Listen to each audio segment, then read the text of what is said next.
one single incident that did change your mind about taking that risk and speaking out? It's not one single incident. No, it's 2 years that I served in the West Bank, what I've experienced and things that I've done.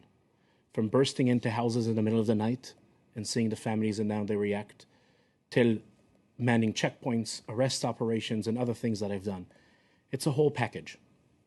And when you reached that point, were you revolted by what you had witnessed? I mean, once you started to explore all those past incidences, did you start rethinking the whole package? Yeah, definitely yes. I think mainly for me was learning things about myself way before about the big politics. I went through my service believing that I'm a good guy and that we are the good side. And suddenly I discovered what we've done and what I took part in. And that's why I felt that I need to do something. And how would you... הבנתי שכאילו, בשביל להיות שם, אז צריך לשבור להם את הרוח, לשבור אותם. לשבור אותם זה אומר שיחכו, ושיהיה להם בד על העיניים, ושתייחסו להם לא יפה, ושיכתבו מוות לערבים על השכפ"ץ. And in breaking the silence, we are over 950 combat soldiers who say, occupation, no. Yeah, that is wrong. This is not the path to go. Is it possible for an Israeli soldier to serve in the territories with a clear conscience? I don't believe that a soldier who served in the occupied territories has clean hands. It's not that I think that we are all, it's not that every soldier murders innocent Palestinians. Far away from that. But no Israeli soldier who served in the occupied territories, his hands are clean after that. Because at the heart of what you do, there is no way of seeing Palestinians as equal human beings to you. I'll just give you one example, which is, nothing extreme, nothing exceptional, something very routine and banal. I served for 14 months in Hebron. Right now in Hebron, as we are sitting here and having this discussion, there are 2 military patrols that their job is to do what we call in the military to make our presence felt. What does it mean? The military logic says this. If Palestinians will get the feeling that the IDF is all the time everywhere, they'll be afraid to attack. So what do you do to give them this feeling? You make your presence felt. You start your night shift patrol. 10 o'clock till 6 o'clock in the morning, 8-hour shift. You walk in the streets of the old city of Hebron.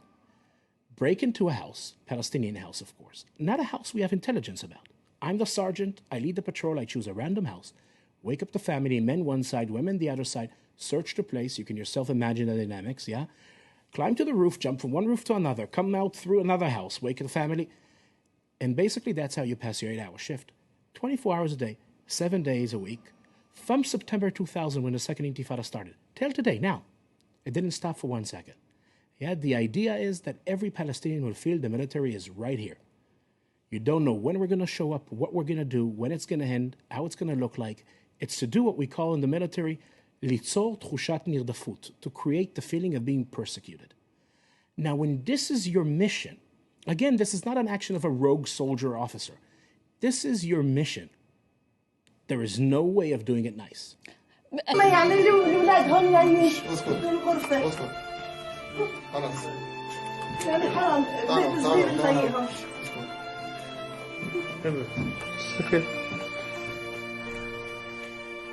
كله يلديم كتان كله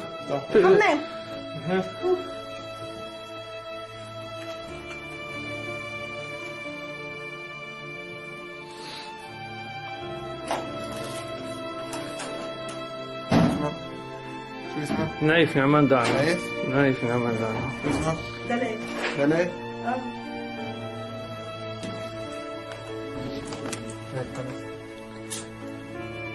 بيمش تخافيش جيش تخافيش هذا عمره شو اسمه 8 سنين 8 وهذا عمره 11 سنة 11 I realized that my job is actually to maintain an apartheid system. Very early on, I understood that the rights that the Jewish settlers have are not the rights that the Palestinians have. I understood that I cannot touch a Jewish settler if he is attacking a Palestinian. The best I can do is call a local police department to come handle it. like I would do at home in Jerusalem. So these Jewish settlers that live in Hebron are living under the same rights that I live in Jerusalem, but a Palestinian next to them, next house over, next building over, sometimes next apartment over, lives under my rule, my military rule. And I can do whatever I want with him. I can take his home as a temporary base for a few hours to a few days to a few weeks. I can decide that I'm arresting the people of the house and tying them up to the fence of my base. If we will get an order to demolish their home or just lock their front door and don't let them out into the street their house is on, a street that only Jewish settlers can walk on and Palestinians cannot. So they have to walk through windows to yards, into the other side, into the Kasbah of Hebron.